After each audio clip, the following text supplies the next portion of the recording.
It started with small sounds in the dark, a whisper behind a door that should have stayed silent.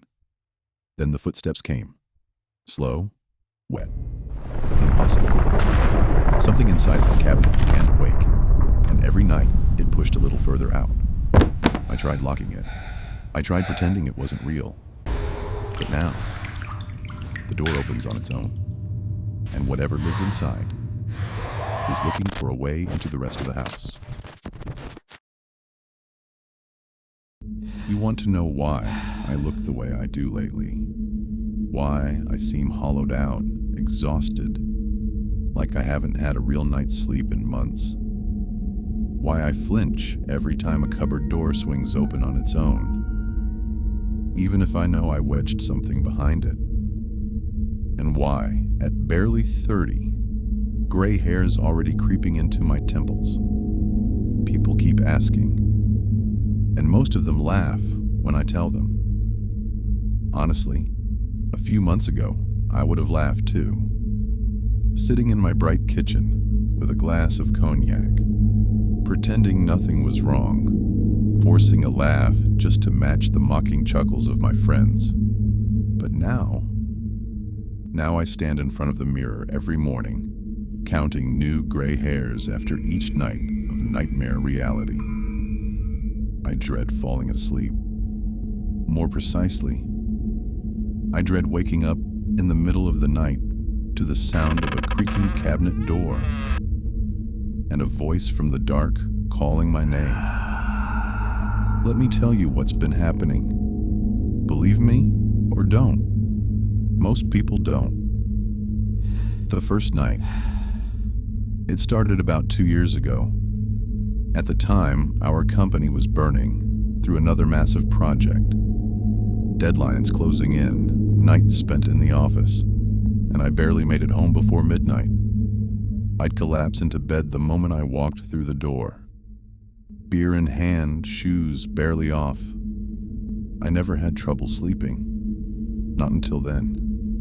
My alarm was set for 6 a.m., but that night I woke up much earlier. At first I didn't know why. My eyes stayed closed, and I lay there trying to understand what pulled me out of sleep. Then, I felt it. Someone was in the room, not heard, not seen. Felt. Like a pressure in the air behind me. Like a presence standing in the far corner of my bedroom, just watching. Lying on my side, facing the wall, I couldn't make myself look. There were no footsteps, no breathing. But something inside me knew I wasn't alone. Psychiatrists later called it a common sleep perception anomaly. Sure, if it were just that, I'd agree. But then the footsteps came. Slow, heavy, deliberate. They started near the cabinet, a cheap wooden thing with a single door. The footsteps paused there, as if the thing wanted me to notice it, to acknowledge it. Then it walked toward the kitchen, but I didn't hear the steps the way you hear footsteps.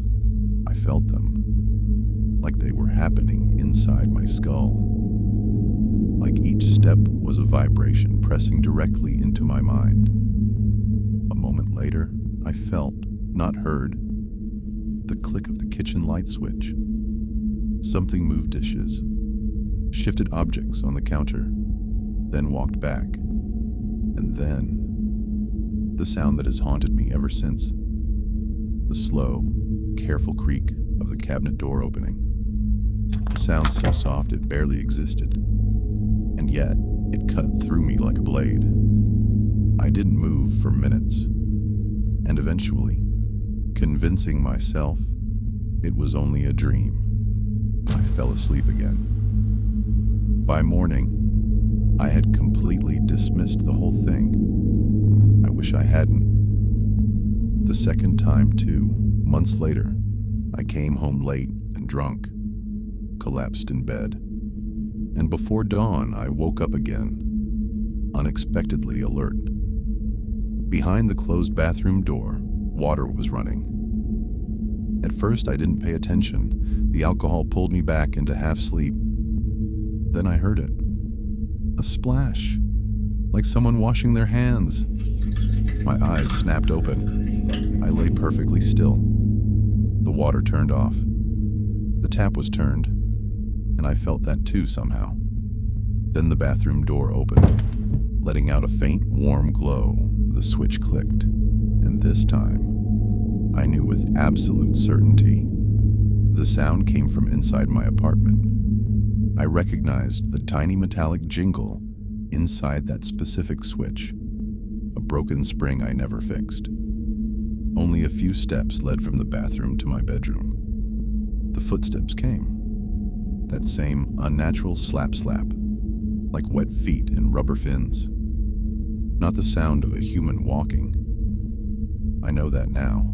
It paused at my bedroom doorway, watching me. Then approached the cabinet. The door creaked twice. Something shifted inside, and silence settled again. I fell asleep only because I was drunk. The next morning I tried to forget, but the third time changed everything. The prayer. A low muttering woke me. A voice, not human, not fully comprehensible. Like a dark prayer whispered in a language that shouldn't exist. The cabinet door creaked open. That same slap-slap of footsteps, it walked to the bathroom, then to the kitchen, then back to my room. It stopped at the couch, and slowly, it leaned over me. I held my breath, pretending to sleep, heart slamming in my chest. I heard no breathing from the creature, only a faint static crackle, like the end of a vinyl record. And then the smell hit me.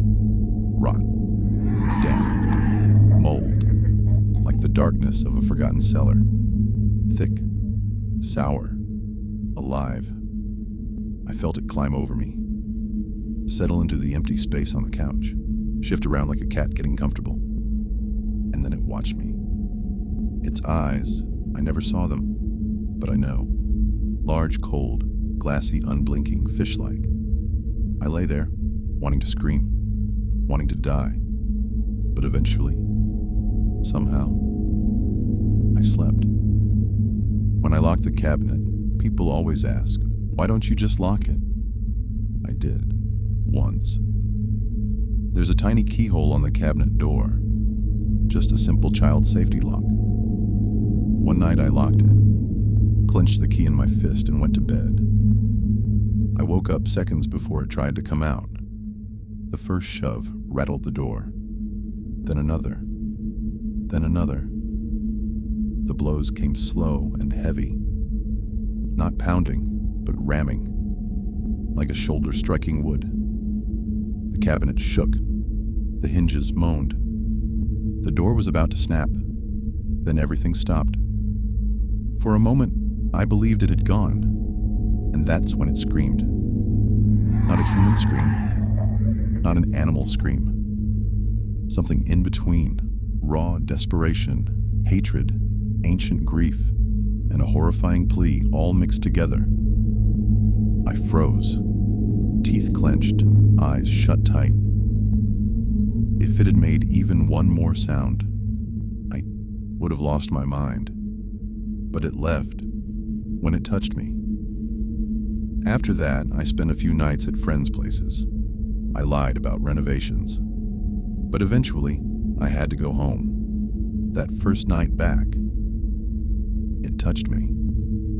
As usual, it wandered the apartment, muttering softly. Sometimes I think I hear my name buried in that gibberish. Then it climbed over me, its heavy mass pressed onto my chest. At first it lay still, then something long and cold slid across my arm, like a snake, but thinner, more flexible. Through the blanket, it felt like dozens of beetles crawling beneath my skin. And then it touched my face. Not a hand, not a limb. It touched my entire face at once, with hundreds of tiny damp twitching filaments, like wet eyelashes or snowflakes that crawled instead of falling. I wanted to scream, but terror pinned me down. I don't know when I blacked out. Why I haven't thrown the cabinet away. People ask that too. Why not throw it out? I can't. For some reason, that thought scares me more than its presence. At least nothing terrible has happened. Not yet. The worst part. You won't believe me, but I'm terrified, and I shouldn't be. I served in 2 active combat zones, made more than 30 parachute jumps. Once fell through ice and survived purely by refusing to panic. But this thing. Every night as I lie down to sleep, I'm afraid. Afraid of that creak. Afraid of that smell. Afraid I'll wake up again before it lies down next to me. And most of all, I'm afraid that one night when I open my eyes, it'll be looking right at me.